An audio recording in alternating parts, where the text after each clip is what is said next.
Good afternoon. This is going to be a kind of Q&A for the participants at Beyond 21. I've received a lot of questions about Norway that I'm just going to answer here for you all. First one was, Kathy asked, is it true that Santa's reindeer live in the northern parts of Norway? Although we do have reindeer here, I would say that Santa's reindeer, they live in Finland. That's at least the consensus. So Santa's reindeer, Finland. In Canada, we eat turkey for Christmas. What do we eat in Norway? We switch between two things because Norway has 4 different things that are considered traditional Christmas meals. One of them is called ribbe, which is pork belly. Then it has crackling on top so that it's like really, really crispy. And that we eat with potatoes, gravy, red sauerkraut, and Brussels sprouts and carrots. In the southern Norway, they eat cod. It's called juletorsk. So it's Christmas cod, basically. On the west coast, it's more traditional to eat pinnekjøtt, which is salted lamb ribs. It was really good, and you eat that with turnip mash and boiled potatoes, and then just the drippings, basically, from the meat. And then there's also something called lutefisk. And lutefisk is, I didn't like when I first moved here, but I like it now. And it is basically fish that's been preserved in lye. And it kind of gets this gelatinous consistency. And you eat that with bacon, mushy peas, potatoes, and a mustard sauce. Most people eat pinnekjøtt or ribbe. So either the pork belly or the lamb ribs. Angela wants to know if it was difficult for me to adjust to sleeping with the sunlight 24 hours whenever we have the midnight sun. It's not so much that it's difficult, but the days get longer and longer and longer very gradually. So in the beginning, maybe around May, I wake up really early and you know, your body needs to adjust to the change, but it happens so gradually that by the time it's midnight sun, I'm totally in sync with everything. Kathleen asks, during the winter months, is there any type of special outdoor lighting for the daytime? No, it's mostly just the street lights are on a lot longer, and like I said, it doesn't get totally dark like you think that it's black 24 hours a day. The sun doesn't come above the horizon, but it still gets a little lighter. So we have about a 3 to 4 hour period where, although you don't see the sun, it's still a little lighter in the sky, so it's not pitch black the whole time.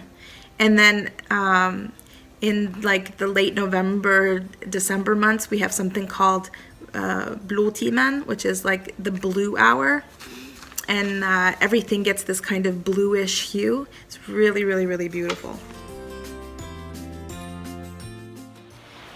In the dark months, in the winter months, Norwegians are really, really good at bringing light inside the house. That's why it's nice that we have that period around Christmas time where there's lights and the Christmas tree, and we burn a lot of candles, and so it gives a nice warm feeling. So it's actually a really charming time of year. Jasmine wanted to know what made me move to Norway. And Kathy said that there's a man in red in the video that I posted. That man is my husband, Geir, and he's the reason I moved to Norway. So I guess you could say I moved to Norway for love. Samantha asked, what is the highest peak or mountain peak in Norway? And can you climb it? The highest mountain peak, I have to look at my notes here, is Galdhøpiggen. And it is at 2,469 meters above sea level. And it's in a place called Jotunheimen National Park in Lom in western Norway. I've been to Lom. I have not been up that mountain. It can be climbed. I don't think I can climb it. Lom is really beautiful. They have stave church there. Jasmine wants to know how long it took me to learn the Norwegian language. When I moved to Norway, after I was here for 2 months, I was enrolled in Norwegian school. It's something that the state offers to help people who are moving from different countries to learn about the culture and learn the language. And so I started in September and finished in June. And by that point, my Norwegian was good enough that I was hired. I got a job working in a preschool. So I would say it took me about a year to be fluent in Norwegian. Here's an interesting one. Is it true that you could speak Norwegian to someone from Denmark, and then they could reply in Danish, and you'll understand each other? I think that if you live in Norway closer to Denmark, I think that's probably a little easier. There's a lot of different dialects or accents in Norway, and down south they're closer to that, what they have in Denmark. Danish and Norwegian written are very similar. I can read Danish and I understand it, but to listen to Danish I have to really, really, really focus and concentrate, and I still only get about 40% of what they're saying. They have a very different way of pronouncing. It's much easier for me to understand Swedish, although I can't read Swedish. But Swedish is much closer, at least to the Norwegian we speak up here in northern Norway, than it is to Danish. Kathy wants to know what a fjord is, and a fjord is a long, narrow, so it's like thin inlet with steep sides or cliffs created by glaciers. And glaciers are ice from the Ice Age, and we still have some here in Norway. We have one that's actually not too far from here. The second largest glacier in Norway is actually just a couple of hours away from Bodø. Fjords are formed when the glaciers melt away, and what is left is like this kind of U-shaped valley, and then so that valley floor gets filled with water from the sea. So it's not a lake or it's ocean water that's like carved through the hills or the mountains along the coast of Norway. Here's a hard question to answer. Emily wondered if I could give a detailed description of seeing the Northern Lights at first hand. Okay. The first time I actually saw the Northern Lights wasn't in Norway, it was in Canada. And it was right after I saw the movie Ghostbusters. And I was out in my backyard and there were Northern Lights, and I thought that the ghosts were coming like they were in the movie.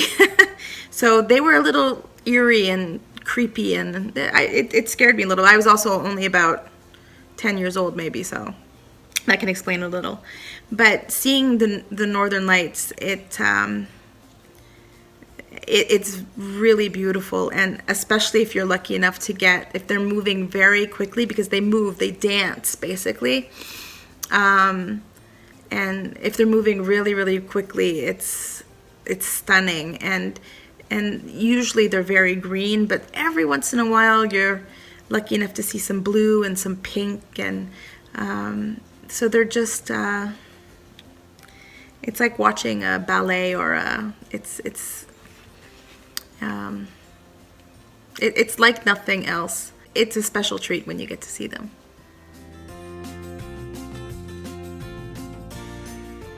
Emily also wants to know what kind of wildlife do we have here in Norway. And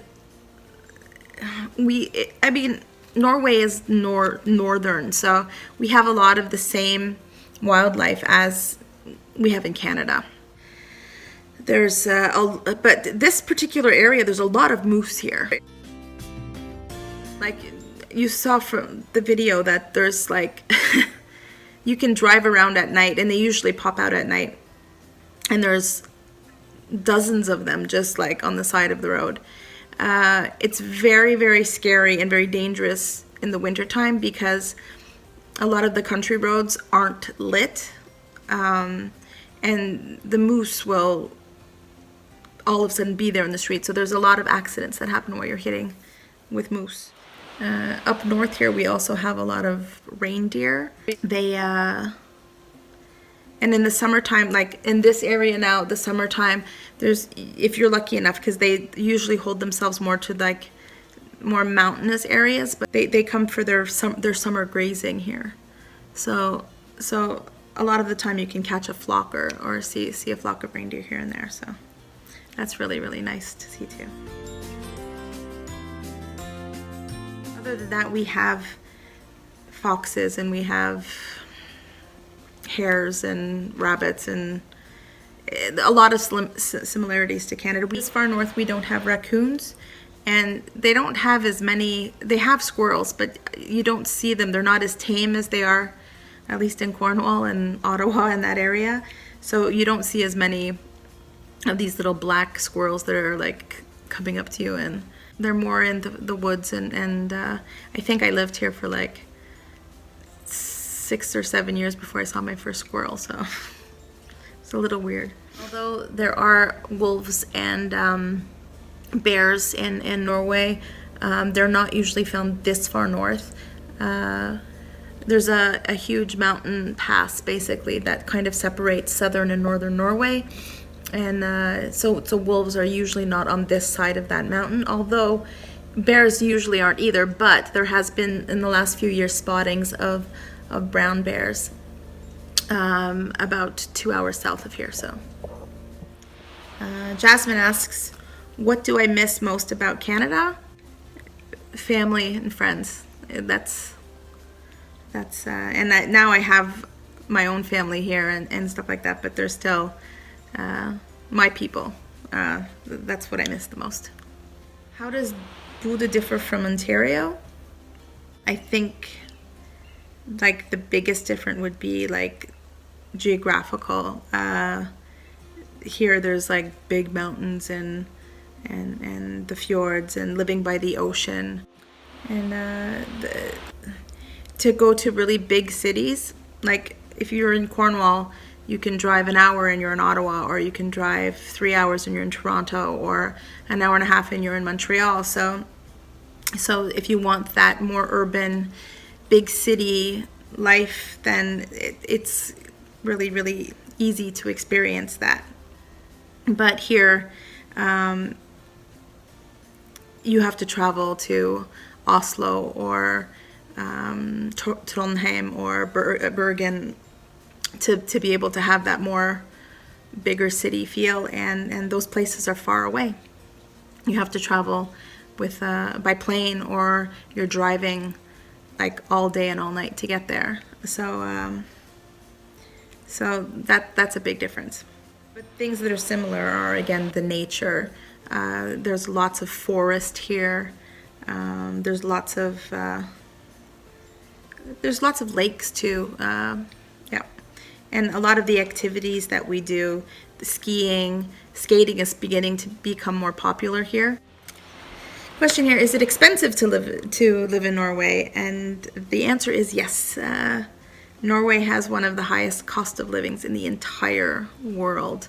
The good thing is that you also get good wages, so you get paid well to work. But Norway is pretty expensive. Yeah. Just to kind of give you an idea, if you were to buy like a bottle of Coke in Norway, it's 1.5 liters. And that would cost you about $8. If you want to order a pizza from like takeaway, a large pizza with 8 slices will put you back about $40. And if you want to go out and have a beer, if you're at a bar or a restaurant and you order a beer, that one beer will cost you about $17. Kathy wants to know, is it colder here or is it colder in Cornwall?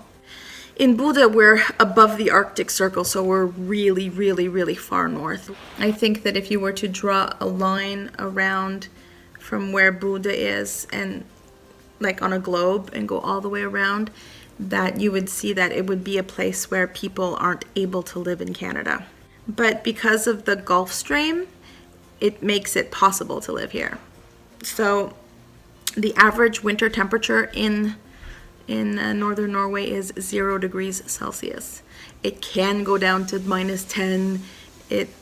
But like I said, it's also very back and forth, that we get a lot of rain because we're coastal. So it's like it rains, then it snows, then you get ice, and then it rains, and then it snows, and then so it's like that all season long. But we have a very long winter.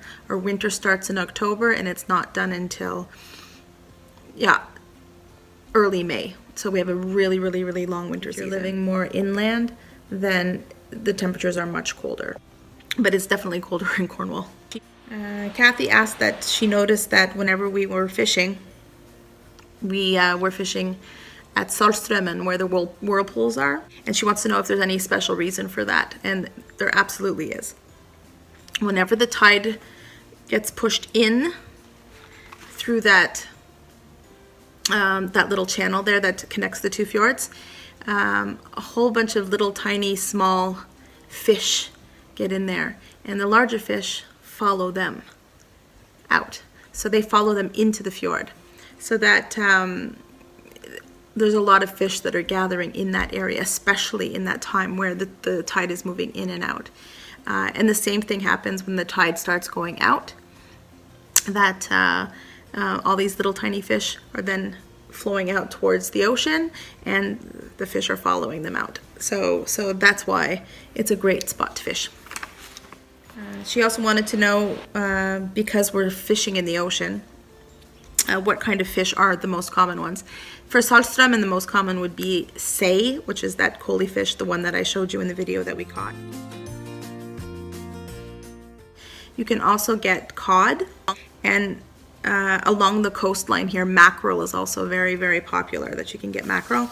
But in Saltstraumen too, they picked up halibut, and wolffish are also, a lot of people get wolffish. So those are the most common fish, I would think, in this region. And then of course there are lakes, so there's trout, and there's other kinds of freshwater fish that are a possibility. Emily asked what are some Norwegian fish dishes. Norwegian salmon is probably one of the most popular things, and here they eat it often with cucumber salad and sour cream and boiled potatoes. Sei is very popular for this area too, and with that usually you just fry it and then you have some caramelized onions with it, again with boiled potatoes and carrots. Steamed cod is a big thing here. The halibut, they eat a lot of fish in Norway. But I am going to send a recipe for probably one of the most common fish dishes, and it's called fiskekaker, which is fish cakes. And you should be able to get the right type of fish to be able to make them. They're fairly simple to make, and they're kind of fun to make too.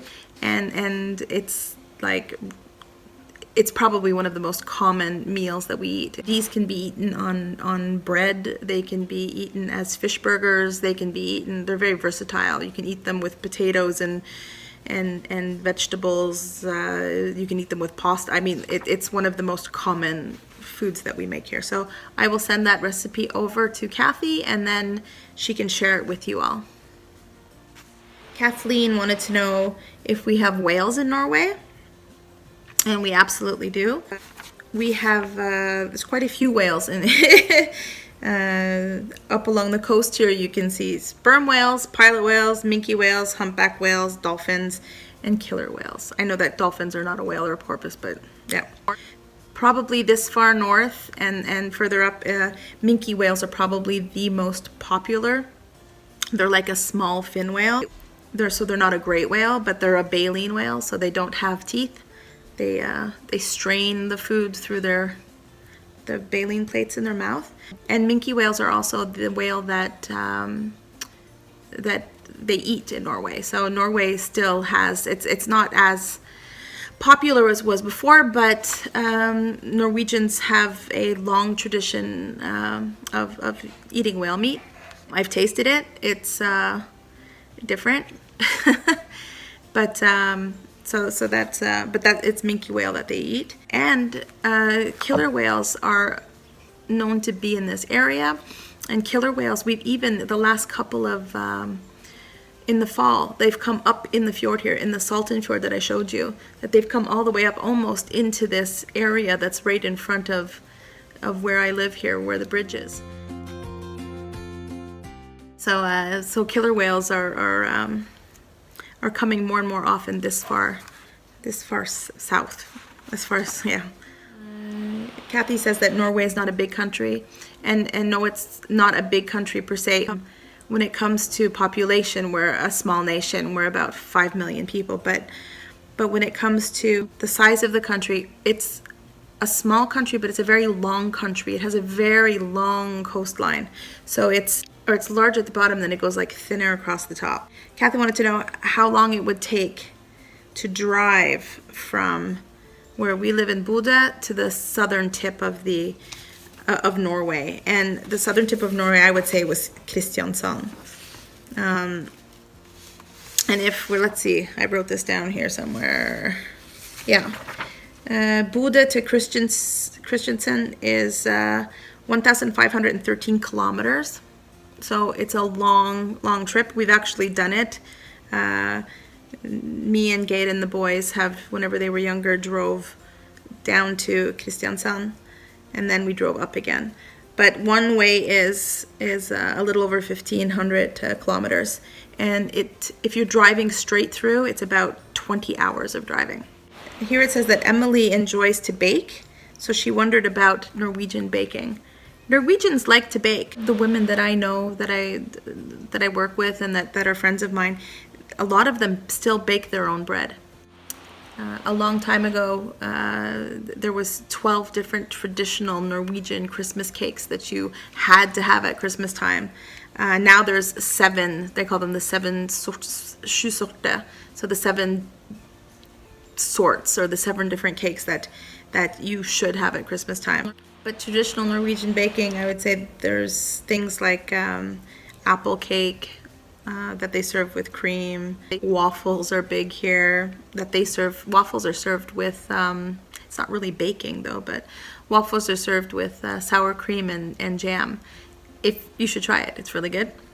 Bread, of course, and they like their cake here. So like if there's a wedding, if there's a birthday party, cakes. I think when Geir and I got married, there was at least 12 different kinds of cake that were brought out for the guests.